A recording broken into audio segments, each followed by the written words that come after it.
You're watching YPAC, Yakima Public Affairs Channel, serving the Yakima Valley for over 20 years.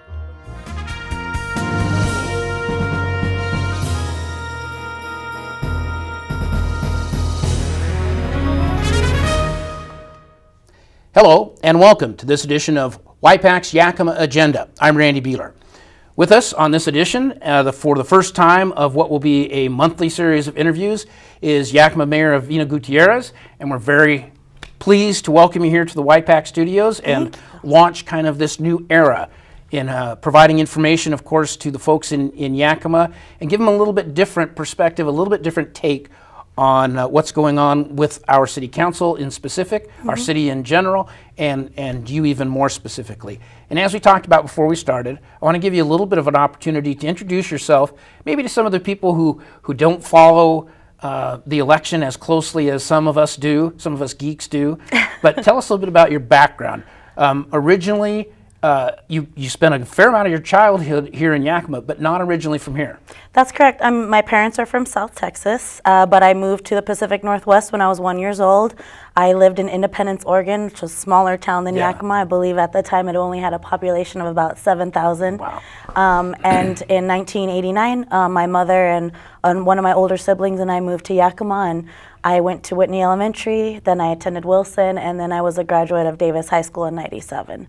So I'm very familiar with the Valley. And after you graduated from high school, what next step did you take in your life? Well, I couldn't wait to be off on my own. I had a traditionally strict mother at home, and so I couldn't wait to be out. And I applied for an early start college program at the University of Arizona and got accepted, and was able to start summer school in June, shortly after I graduated high school here. And I spent the next 5 years of my life in Tucson, Arizona after that, before I went to Texas.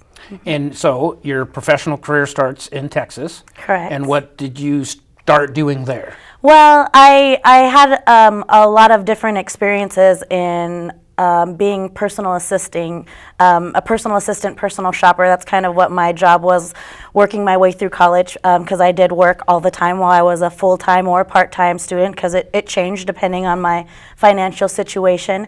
But when I moved to Texas, I got involved in fundraising for different political campaigns, continued to do my personal assisting, and grew that into consulting business. And then when I returned to college to get my degree at the University of Texas El Paso, I happened to stumble upon, my political fire, I guess, as you could say, when I met the senator out there, Senator Jose Rodriguez, and I ended up being his office manager there at the district office before I transferred to the Capitol in Austin to be his district manager. So that's where I most recently was living. So what ended up convincing you to come back to Yakima?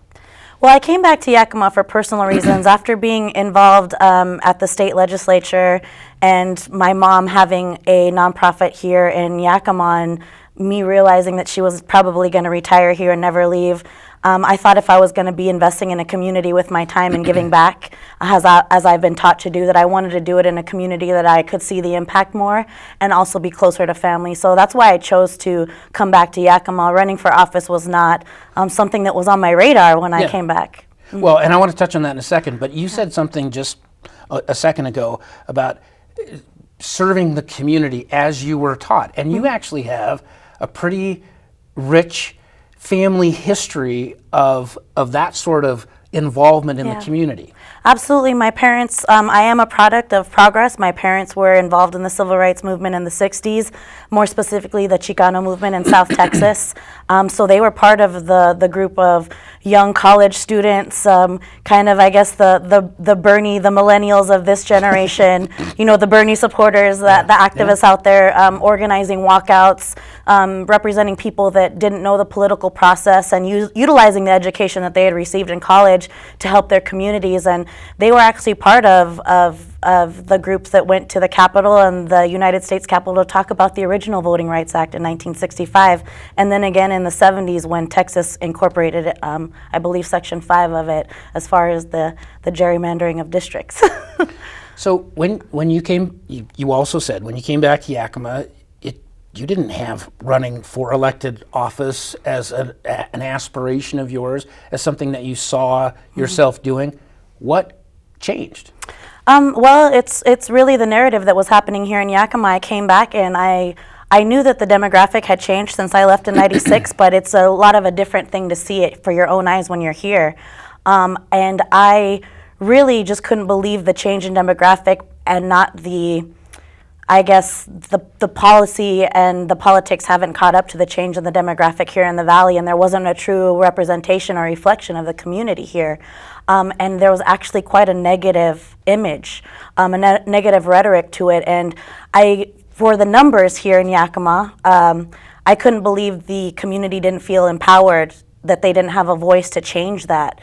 And so I felt as though I could really make a difference in empowering people and helping them speak up, and not in the capacity of an elected official, just helping organizing, helping people get engaged in the process, because we had such a great opportunity with the civil rights, the ACLU lawsuit ruling, and the changing of districting to open up doors for new people to run for office. So I was really looking forward to helping people run for office. And it just so happened that I ended up taking that step, and I'm so excited and happy that I did. I've learned so much, and I wouldn't change my decision for anything. So, you said something about when you came back, you were surprised about that there was a negative image. And what specifically were you referring to? A negative image of the political process, or? All in whole, Yakima, we have a poor public image. We have a poor self-image, as was evident to all my friends and peers that were asking why the heck did I come back to Yakima with all the opportunities that I had bestowed upon me when I moved, and being in a wonderful city like Austin and having a great job. Why would I come back to Yakima? What did we have here? So that was disheartening, because you know, I always told everyone how beautiful Yakima was, and though it is sad to see people, you know, it's sad to hear someone talk negatively about themselves, but then to talk about where they're from or where they invest their time, their money, their resources, where they're rooted, that's a sad thing to hear. And so I wanted to be able to change that narrative. And then also with the boom in the Latino community here, being 50% Latino compared to the 14% in the state, I feel as though we have some very false stereotypes out there, some negative imagery, really bad stereotypes that I would like to obliterate and shatter, and really let people know that the Latino community is not one-dimensional, and we've got a multitude of subgroups, and we've got a multitude of issues that every different group has to deal with. You know, I'm looking at our time clock. I think maybe at some point in the future, we're going to explore that issue a little bit more, because that is a complicated issue, and it's a multi-layered issue, which I think is very worthwhile of an ongoing discussion in the community. So, but we're going to reserve that for some time in the future. So you get elected to the city council. Right. Once we have this redo of our election system, where we have district-specific seats, and then not only are you surprised to be involved in politics, but now you're in elected office, and the next thing you know, you're going to serve as mayor. Yeah. Was that something that you could have even remotely imagined? Yeah, that was something that I was very surprised, because our very first meeting, and me being a council member, I get appointed being mayor, so that was quite the instant promotion, so to speak, as far as responsibilities. But I'm very privileged and honored that it was a unanimous appointment by my fellow council members, and I do think that it speaks volumes that people are accepting of this change and willing to move forward and know that it's time, and know also that I was a qualified candidate that has a good skill set that was able to carry this position. And so I'm humbled and honored to have been selected by my council members, and I really just want to have a positive impact on how people view Yakima, and really be a bridge builder to outside communities that maybe have written us off. Yeah. So you've had a little bit of a chance to have your toe, well, actually, I was going to say have your toe dipped into the water of politics, but maybe it's more like drinking from a fire hose in the first 3 months. It hasn't exactly been this gentle, easy transition. Several significant issues that the council has been dealing with, will deal with coming up. But what's something that you have found in just these first few months of serving on the council that's been a pleasant surprise to you? Well, what's been a pleasant surprise to me is how welcoming everyone's been at City Hall as far as being helpful and the staff, and so that's really nice. The other thing that has been surprising is just the amount of committees and processes and red tape that one has to go through just to make one decision, and the limited amount of time that we have as a council to come together and talk about issues in a legal manner. So figuring out how to do that, because business doesn't stop. Business keeps going, and so we have that large learning curve, but we're also getting to know each other. And as anyone knows, working in any type of environment with coworkers, you have to be able to get to know each other a little bit so that you can understand how one another works so that you can actually get business done. And we're kind of having to do that simultaneously with some really big decisions in front of us left by the previous council. So I think we're doing a tremendous job of moving things forward. Coming from someone that understands how slow policy and legislation can move, I think we've made tremendous steps in restructuring the committees and strategizing our priorities, changing our legislative priorities, really getting to know the staff and the departments and our office and what our priorities are. So I know that maybe to some of the outsiders it might seem that we're off to a slow start, but we've really, you as being a staff member at City, we've really had our nose to the grindstone, and we've had meetings back to back, and I'm reading a lot of stuff every night to get familiarized and analyzing a lot of different things. So it's been a test, but it's been an amazing one, and so I feel very fortunate to be in this position. Well, I do. Again, not only as somebody who works for the city of Yakima, but somebody who's followed this for a very long time, having worked in the media as well as having worked for the city. The involvement of this council is greater than, simply from a time commitment, I think, than many councils I've seen in the past, partly out of necessity, partly just because of circumstance, one of which is right now working with an interim city manager in the process of hiring a new city manager, which is another layer of challenge I think that you as a council are facing. What specifically do you see happening differently once you have a new city manager than is currently happening, or will there be much different, do you think? Well, of course, anytime you bring somebody new into the equation, you're going to have a little bit of a change, and again, getting to know each other and how one another works. But it's really going to be sitting down together and letting the new city manager understand the vision of the council and vice versa. Because that's how we're going to be able to move forward and make things work, is if we understand the vision that we have cohesively for Yakima to move forward.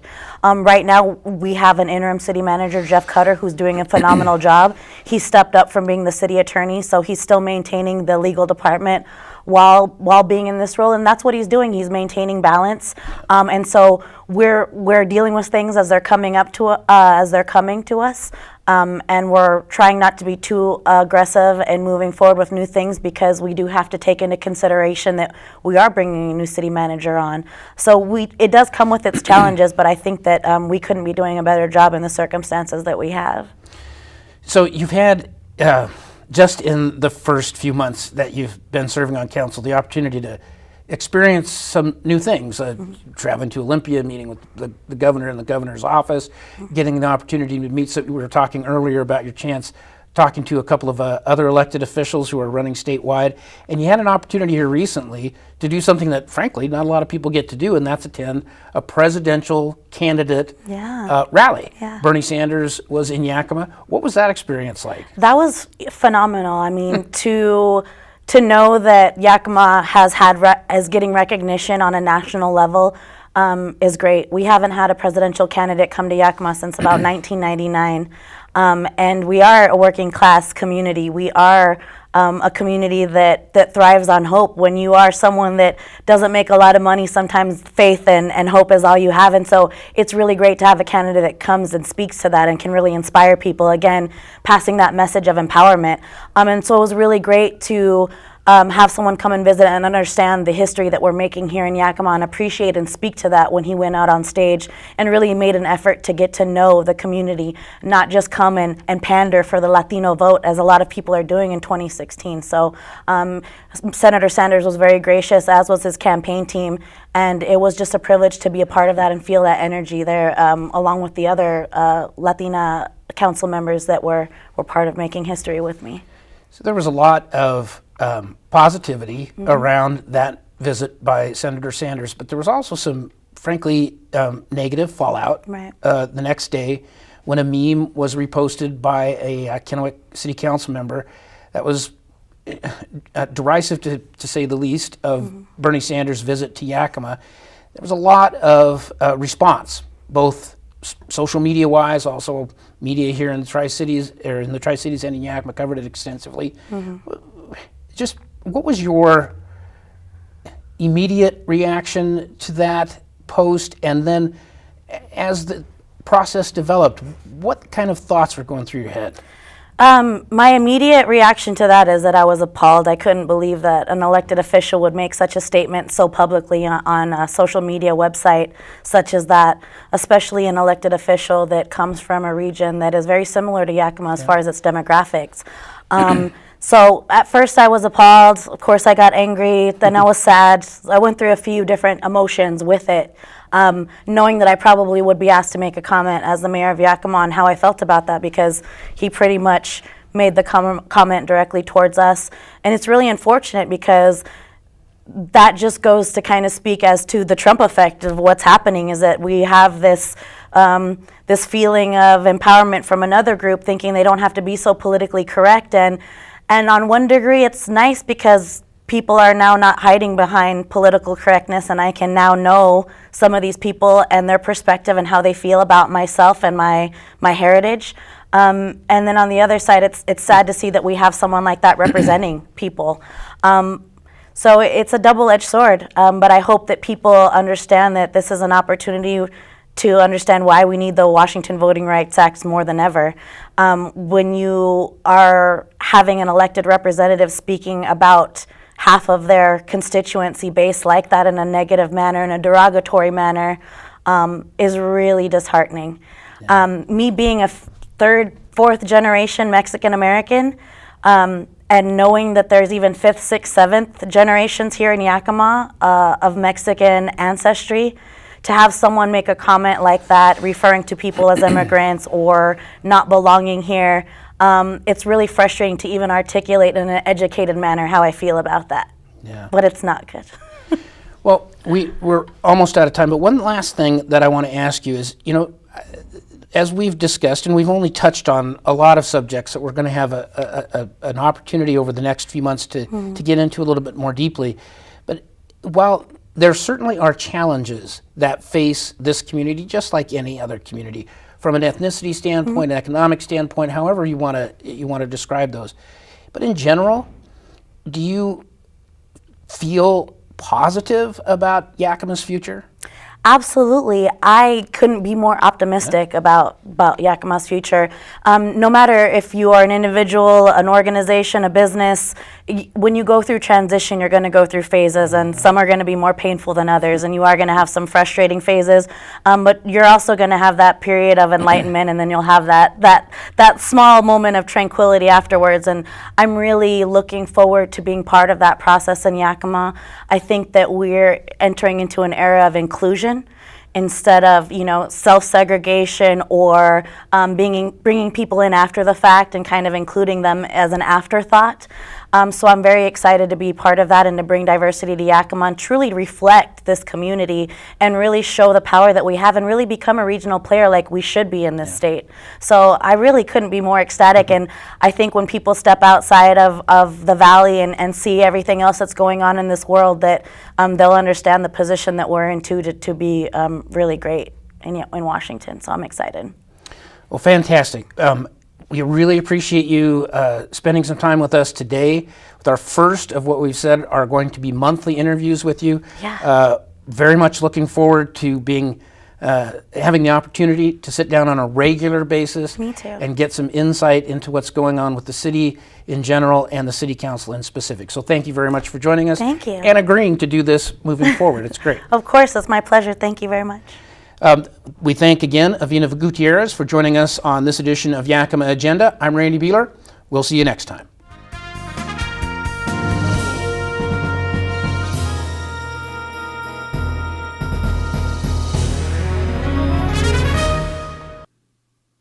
The preceding program was a production of YPAC, Yakima Public Affairs Channel. If you have questions about the program or would like to purchase a DVD copy, please call 575-6092.